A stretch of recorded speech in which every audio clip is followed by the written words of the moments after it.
Hello, everyone. Welcome to another episode of Bragworthy Culture. I am your host, Cassandra Rose. I am the head of people here at Fringe, and I am delighted to be joined by Rick Hammell today. Rick, thank you so much for coming on the podcast. Thank you for having me. I'm super excited about the conversation. Awesome. So Rick, not only do I want to learn about your organization Atlas, but I am fascinated to learn more about you. I know that you are the CEO, but I also saw a very amazing distinguished award on your LinkedIn bio where you are the Ernst & Young 2021 Midwest Entrepreneur of the Year. So tell me about yourself. Tell me about how you got there. And tell me a little bit more about anything else that's on your mind. Yeah, and by the way, very humble award. As an entrepreneur, you really get into business and you work your behind off, and you want to make sure that you have some type of impact, and that's really important to me, and even why I got into HR. So I'll start why I even got into HR, and then get into how we started the business and kind of that little overall journey. So I started because I wanted to help people. That is my foundation.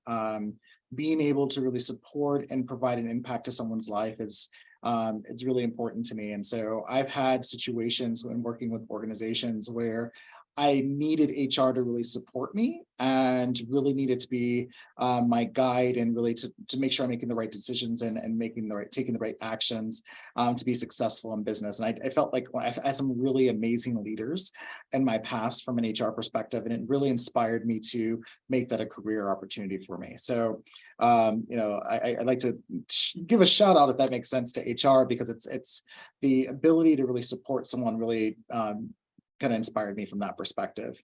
But how did we start Atlas? I think that was really important to me, which is I was part of a government contract. I was head of HR for a government contractor who spun up in Saudi Arabia, Singapore, and Japan, all easy countries to do business in immediately, right? Of course.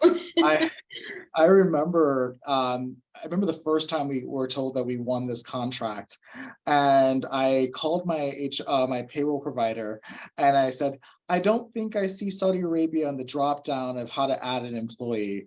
And their response was, we're not a global payroll provider. We can't do that. So I had to learn like everyone else did. And just like any other leader, I, being young and trying to naive a little bit from that perspective, I said, I'm going to Google it.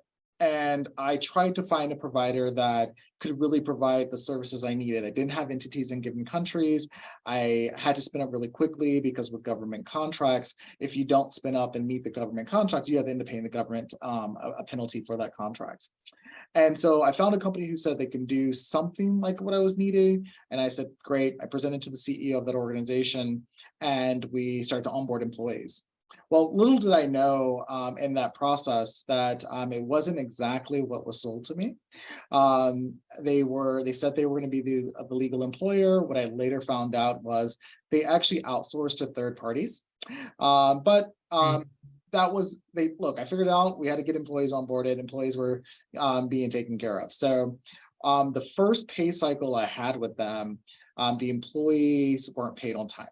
We paid them, we followed the process, and employees didn't pay on time. So I remember that first month getting calls at 2 a.m, 3 a.m, asking where their payroll is. And then at 9 o'clock in the morning, getting feedback from their spouses why they couldn't pay their bills. So the employee experience was really bad. But I called the provider and said, this is unacceptable, but I understand this is the first cycle. It can't happen again. How do we make sure and guarantee this is not going to happen? They told us at that particular moment, they actually outsourced, that they were not the provider, they were the middle person. And it continued to be a prolonged issue because they were that third party. I finally went to that CEO and said, look, this is really impacting the employee morale. This is causing issues. They're also communicating to our client. We cannot continue to operate with them. We need to set up our own entities. The moment we set up our entities in those countries, we offboarded from that provider. But then we had a number of government contractors who came to us and said, we're having the same problem. Can we use your entities? Now, that was my aha moment to say, oh, a direct model can probably be more beneficial from that perspective. I left the organization about 1.5 years, 2 years later, sold my house, and took all of my proceeds and started to invest into set up a business model that was really going to be more direct. Now, that sounds crazy and sounds risky, but I was very focused on how do we create a model that gives employers more flexibility, but also control from a partnership perspective, meaning you signed a contract with me, I have a vested interest to make sure it's done correctly and fully compliant. And so that direct model is really key to us. I remember when I set up that model, all of our competitors were saying, there's no way they can do it. No one's doing it that way. Now, 8 years later, all of our competitors are trying to figure it out that way. How to go direct, how to have more control and no longer go through that third-party outsource model. But the employee experience was the first thing that was really important to me. Being the client in the past and knowing how it impacted employees and my business, I wanted to create a model that was going to be more streamlined from that perspective. Once we did that and we started to grow the model, we then focused on process and procedures, learning how to do business in those countries. We learned how to onboard and offboard employees in France. We learned how to do pension payments in Brazil. We learned how to do money movement throughout Asia without having many penalties. And then we built our technology on that overall experience and how to do business in this country. So we didn't just build technology and then say, we're gonna make it work. We really learned how to do business, built processes, and then built technology to make it a lot more simplistic. So now, COVID comes around in 2020, and we've already had a lot of growth by that time, but now we had a platform that allowed companies to truly figure out how to expand their business, have flexibility to retain talent, or find the best talent around the world and keep it simplistic. And that's what we do. Rick, there's so much in that story that I love. Let me tell you all the things that stood out. One, that you always focus, your harness, your core is the employee experience, and that someone not getting paid in a country that you've never stepped foot in is as impactful to the someone coming up to you and saying that, right? Like that was your solve and that was your aha moment. Then you went and did something that you called crazy. I didn't call it that. You sold your house to go and use that capital to build this stream of how can I make it better, not just for the people who are seeking that talent, but to make sure that we're meeting that talent where they need to be. And then lastly, I just love what you're saying around, hey, people were saying that doesn't make sense. No one can do it. You keep taking on challenges that seem insurmountable. And it's amazing the success that you were able to bring forward. So I want to pivot that into then the culture that you're building. How would you define Atlas's brand and day-to-day team culture, knowing that they have someone like you who's taking the charge of saying, if something's complex, if something's hard, let's not just solve, but let's solve for in a way that's scalable and supports so many other people. Well, I always, when I'm having conversations with our leadership team and our employees, the first thing I always remind them is, what happens if we as an organization forgot to pay you? What happens if your benefits weren't aligned or you're not enrolled correctly? How would you want us to resolve that for you? And understanding how you want us to resolve is the same level of customer service and client service delivery that we need to provide to our clients. Because the most important thing, the most personal thing about what we do is our actions are really have an impact to someone's livelihood. How they receive their payroll, how benefits are enrolled, or how they're supported from a benefits perspective. And how do we make sure that we make that more simplistic? I keep getting back to the employee experience for a reason. Employees are the ones who are the foundations of many companies. And the one thing you never want an employee to worry about is pay or benefits. You want to make sure that it's something that you've contractually agreed to with the employee as part of their overall compensation package. And so when a company partners with us, we're just meeting that expectation. We're helping create and be part of that overall culture that they're looking to establish by being a competitive employer in that market. And so we have to think about how we make sure we simplify that. If you make it overcomplicated, if you delay processes or you delay anything, it's not really partnering with the client and their overall approach, which can hinder how they actually expand into different markets because they have to make sure that they're retaining talent, that talent's not focused on issues, but they're focused on growing their business. And the client also to focus on what they do best, which is their business as well. So we, from a back-end perspective, they're contracting with us for compliance, payroll, benefits, and everything that they think is complex. We are managing that for them so they can focus on what they do best. In a way, and I don't know if anyone's ever addressed it to you this way, but you're almost operationalizing empathy, right? You're saying, hey, if you were in their shoes, wouldn't you want to get paid on time? Wouldn't you want that level of respect of, meeting what we said is the value that we're extending to you for providing your time, your service, your sacrifice. And as I shared before, I've been in the benefits space for nearly a decade. I've actually managed employees in over 24 different countries, and I know how simple that can be.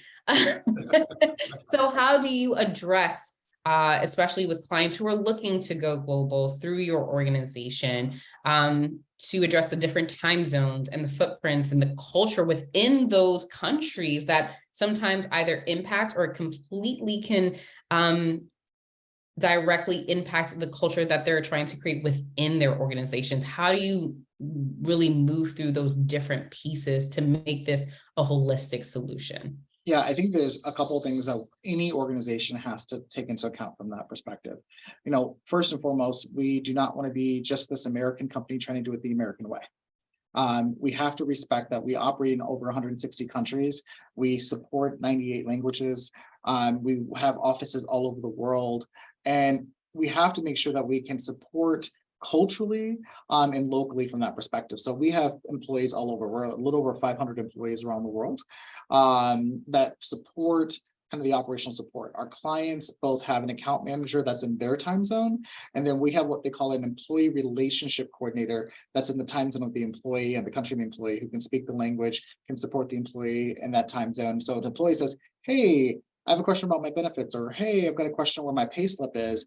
That's something that they have a human factor, a human touch to be able to answer that question, and not having to work on a US time zone, especially when hot words are like work-life balance, making sure that employees have access to resources in their to balance out kind of their workloads from that perspective.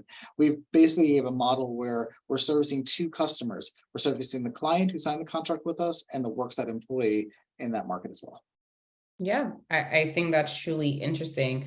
Going back to some of even the benefits that you were talking about, Fringe, we're all about lifestyle benefits. And what we define lifestyle benefits to be are things that show up for you today, not when there's a critical need, like a medical emergency, or unfortunately, when you pass away, thinking about like pensions and things of that nature. So do you ever give advice to your clients when they're setting up of recommendations around what should be in place? Because it's one thing, like you said, to have a ethnocentric approach to something. If you're a company based in Germany, but you want to come to the US or vice versa, to be like, oh, whatever I'm giving my employees here, I just want to equate that over there. And you're like, well, here's what I would recommend as best in class.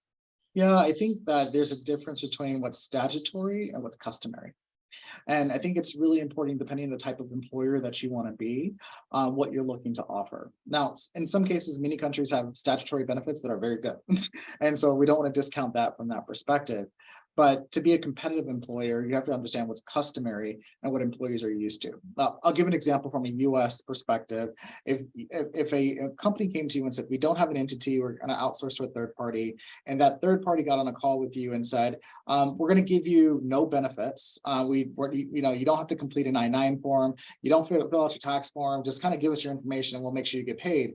That's not going to give a really good employee experience, because they're used to certain things from an employer perspective, especially in the use of looking to medical, dental, vision, and a certain level of that and the detail behind that. So we build our structure or support from a benefit administration perspective based on what's customary and what's statutory. We present both to our clients and give recommendations on the type of employment, the employer that they want to be from that perspective. In addition to that, there's different levels for executive hires and entry-level hires as well. And so it's like, what are you looking to attract? Where do you want to be within the percentile? Do you want to be in the 50th percentile, the 70th percentile, the 95th percentile? What does that look like? And then we have a structure that we can kind of tie into based on all the plans that we have in place around the world. Well, it seems like you thought of a lot of things, even things that maybe people aren't asking for, which is what I think is super interesting, that sometimes we have to anticipate the needs of our people. So when you think about the 500 employees who are dispersed across the globe, you really have a chase the sun model for your organization. How do you make people feel included? How do you make people feel seen and heard at Atlas? I have to say that I have to thank my grandmother for that. There's a saying that she said to me, which is, a closed mouth never gets fed.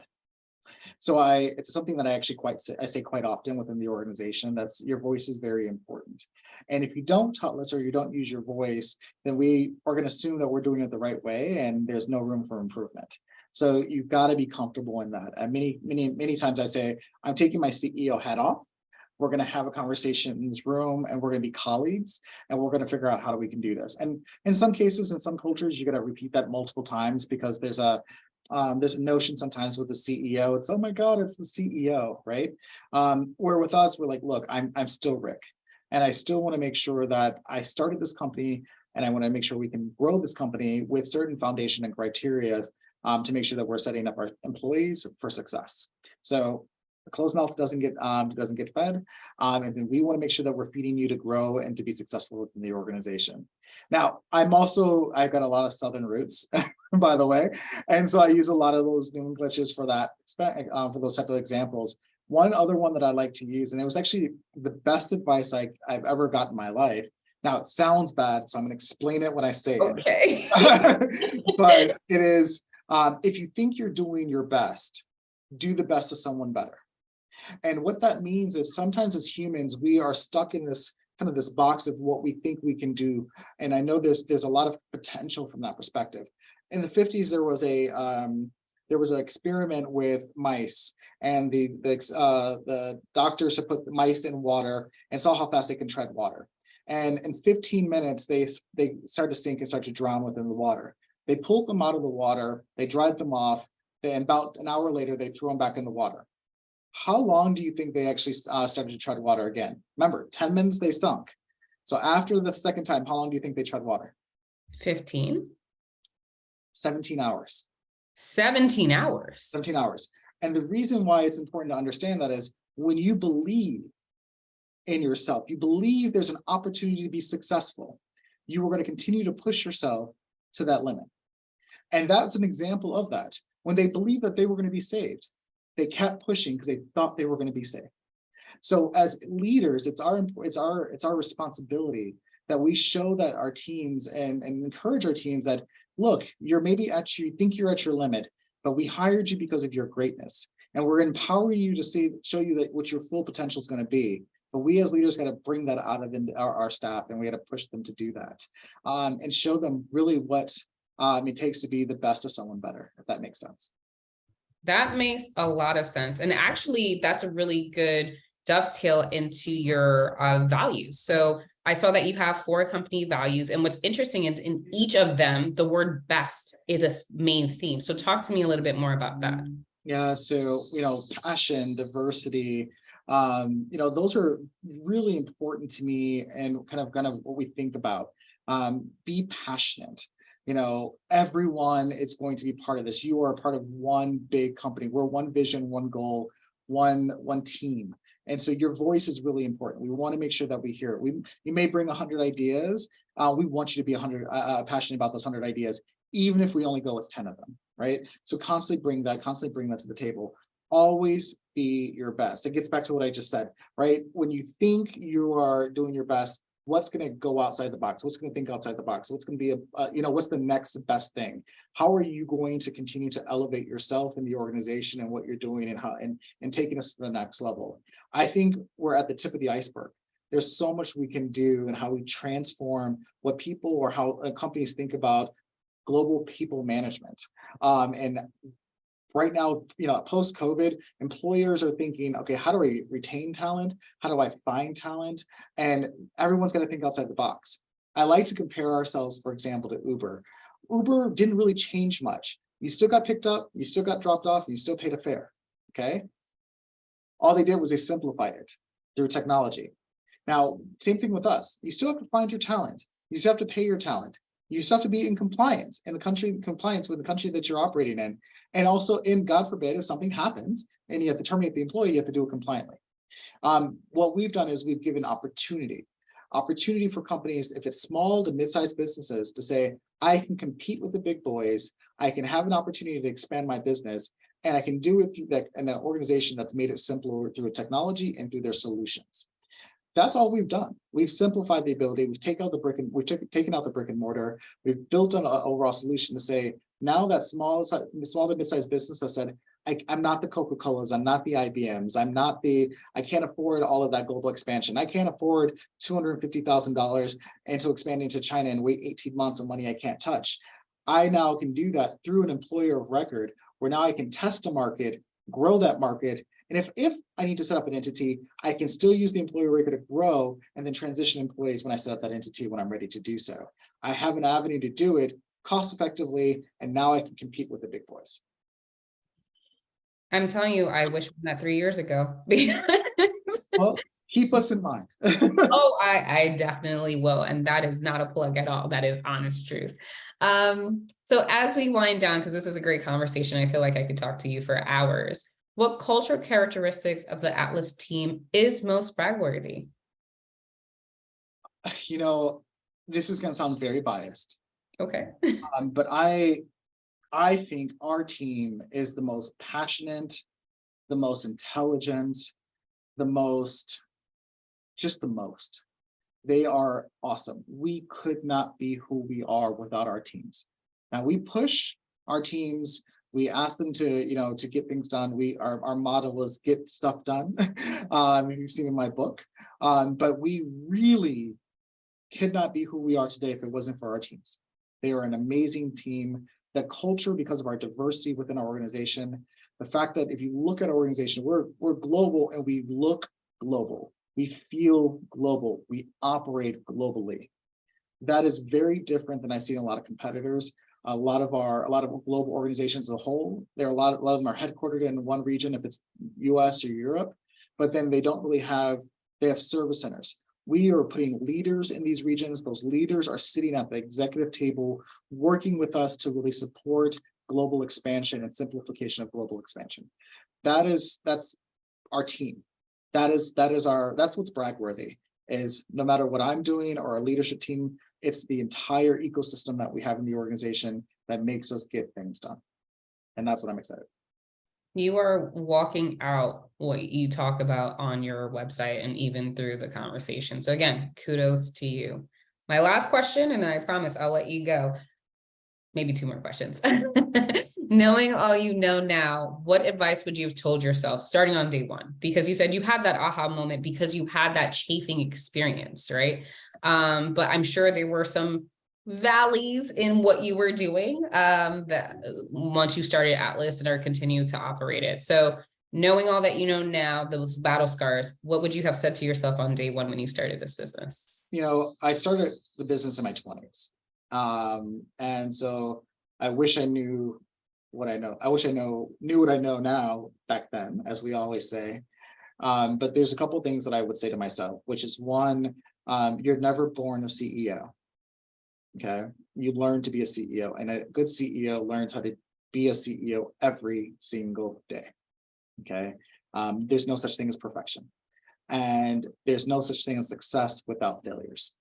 And one thing that I think our clients can appreciate is we've had some failures as an organization in learning how to do business in different countries. The great thing about that is we've got the battle scars behind it, so our clients don't have to have them. But lessons learned. We've had to really navigate. So what I tell myself is open your eyes, listen, and be prepared for a roller coaster, because you are really changing the world and creating opportunities, not just for companies to expand their business, but opportunity for talent to really connect to employers they never would have had an opportunity to do so, which is really creating an equitable landscape in the world, which is very different than it has in the last 10 years. And a truly global experience. Yeah. Amazing. Well, Rick, again, we will definitely converse once again. When I'm thinking about expanding globally, you will be the first call I make. But for those people who are ready today or just want to learn a little bit more about you, what's the best way that they can reach out to you? So a couple ways. They can go on our website, which is www.atlashxm.com. And then they can also look me up on LinkedIn under Rick Hammell. Or you can just go to our website and just request a call. I'm happy, even as a CEO, I get on calls all the time. I'm happy to support. That's what I'm passionate about, again, is helping people and looking at how we can simplify their ability and some of the trials and tribulations that I've been through and lessons learned and how I can support them to help navigate away from that. And you snuck it into our conversation, so I want to make sure I explicitly call it out. You also have a book? I do. I wrote a book called Getting Stuff Done. It's a different word, but it's a memoir that I wrote during COVID.